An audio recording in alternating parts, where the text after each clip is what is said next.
হয়ে যাবে। কথাটা বুঝতে পারছি?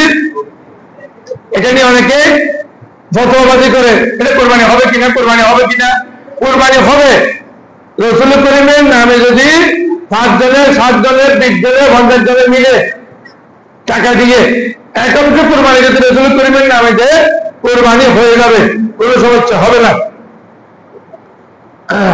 আসেন 17 নম্বর, ওর গরু মহিষ 7 ভাগ পর্যন্ত করা যাবে, ছাগল 1 ভাগ দিয়ে 1 ভাগ কোরবানি করা যাবে।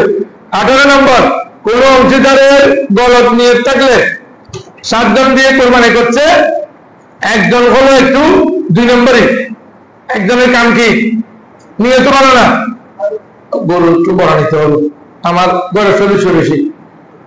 আর 6 জন বলতেছে আমরা অ্যাকাউন্টের মধ্যে টাকা দিতে পারবো 20,000 টাকা, এ বলতেছে না 20,000 টাকা আমার গরুর সদস্য বেশি, আমার মাংস লাগবে বেশি, 30,000 টাকা করে দেন।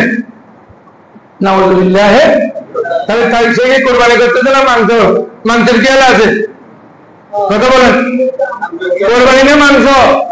যারা মাংসের নাম দিয়ে কোরবানি দেয়, কোরবানি হবে না। এর কারণে একজনের নিয়ত গড়বড় করে 8 জনের কোরবানি হবে না। এই জন্য যারা শরীরদার হবেন একটু দেখে শুনে নেবেন, 5 ওয়াক্ত নামাজ পড়ে কিনা, ভালো মানুষ কিনা, শরীরদারে কোরবানি দিলে একটু দেখে শুনে তারপর যাবেন। 19 নম্বর, কোরবানির পশুতে আকিকা দেওয়া যাবে কিনা। কোরবানি কেউ একটা গরুর মধ্যে 5 অংশ কোরবানি দিচ্ছে আর 2 অংশ 2 জনের নামে আকিকা দিচ্ছে, করতে পারবে, কোনো সমস্যা নাই। কোরবানির সাথে আকিকা দেওয়া যাবে, কোনো সমস্যা নেই। 20 নম্বর, শরীরদের কোনো একজনের পুরো অংশ, শরীরদের মধ্যে একজনের টাকা আছে, পুরো 2 নম্বরের টাকা কোনখান থেকে মেরে নিয়ে আসছে, এমনি চলতে পারে না। কোরবান যখন রাত্রি থেকে 5 লাখ টাকা বান্ডিল তৈরি করছে, কি এগুলো কোথেকে আর বলে না। তো এই 5 লাখ টাকা কোনখান থেকে মেরে এনে কোরবানি দিলে তারা অন্য শরীরদারের কোরবানিও হবে না। আল্লাহ রাব্বুল আলামিন আমাদেরকে কোরবানির মাসালা বুঝার জন্য তৌফিক দান করুন, আমিন। তাহলে কোরবানি হবে ইনশাআল্লাহ আগামী শনিবারের পরের শনিবার।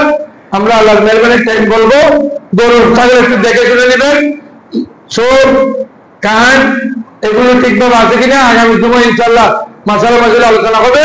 সুতরাং এগুলো দেখে শুনে ক্রয় করবেন। আন্দাজে মাংসের জন্য বড় গরু লাগবে এইভাবে নেবেন না, একেবারে হাঁটতে পারে না, এই দিয়ে কোরবানি হবে না।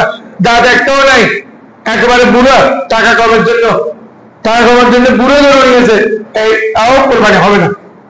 আল্লাহ লোকমান সাহেব 1,000 টাকা মারহাবা, আর হাজি জালাল আহমদ সাহেব 500 টাকা মারহাবা, জনাব জসিমউদ্দিন সাহেব 100 টাকা মারহাবা, জনাব মোহাম্মদ ইলিয়াস সাহেব 500 টাকা মারহাবা, জনাব মোহাম্মদ আবুল কালাম আজাদ 200 টাকা মারহাবা, মরহুম নুরুল আলমের পক্ষে 200 টাকা মারহাবা, জনাব মোহাম্মদ কামালউদ্দিন 1,000 টাকা মারহাবা। আল্লাহ ওনাদের মা বাবার পক্ষ থেকে যারা ইন্তেকাল করেছেন, যারা বেঁচে আছেন, ইন্তেকাল করেছেন, ওদেরকে জান্নাত আল্লাহ নসিব করুন। যারা বেঁচে আছেন তাদের হায়াত দরাজ করুন এবং পরিবার পরিজনের যাবতীয় সমস্যা সমাধান করুন, আমিন। ওয়া আখিরু দাওয়ানা আলহামদুলিল্লাহি রাব্বিল আলামিন।